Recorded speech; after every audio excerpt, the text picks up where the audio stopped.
So, who is to blame? Who is to blame for the current situation with Sophie Cunningham? Well, I'll tell you who I blame. I blame the NBA. You see, the WNBA for years has not been profitable. And the NBA funded the WNBA over the years, even though the WNBA has not been profitable. So what did the WNBA do? Well, they looked around their league and they saw that a lot of their players were gay. So they decided themselves as an organization to support the gay community themselves, be pro-LGBTQ. But you see, here's the problem. That is a wedge issue.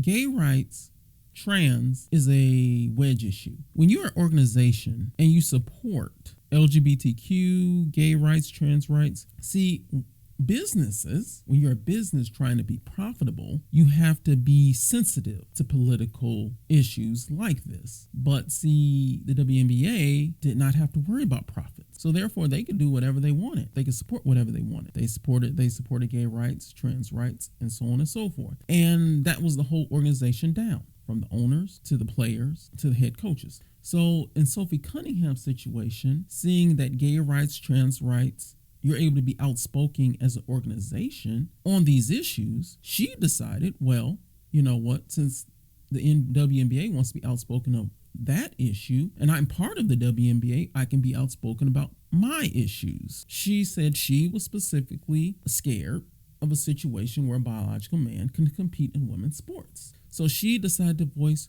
what she believed in, because that's what the WNBA, because they did not have to be politically sensitive, were doing themselves. So she decided to do what she wanted and go out and speak what she believed in, her personal opinion on issues. See, the WNBA wouldn't be in this situation if the NBA held them to a standard. Because if you went and you said, and if you were the WNBA and you said you have to meet the business standards, then the WNBA would have to be politically sensitive to issues like every other business is. The WNBA did not feel that way because they had a financial backing, a financial safety net. If you take that away, then they would have to not be supportive against these issues, not be against those issues, but be neutral. And then they would also want their players to be politically neutral on these issues as well. That's what you need to do as a business. This is why I blame the NBA, because like I said, if the NBA were to go to the WNBA and said, you have to be neutral, you have to do certain things as a business, then the WNBA wouldn't be in this situation. Then they wouldn't have the Sophie Cunningham issue at all, because Sophie will be forced to be right down the middle, and the WNBA itself should also be right down the middle. Do not take sides in these issues because it affects business. Now, I don't want to blame ESPN, CBS for broadcasting WNBA games because, again, it was the NBA. The NBA forced ESPN to broadcast those games. Yes, I do believe if ESPN and CBS were to have held firm and said, no, we're not going to show these games, maybe the NBA would have just found somebody else to broadcast games. But so in the future, you're going to have streaming companies. You also have Caitlin Clark.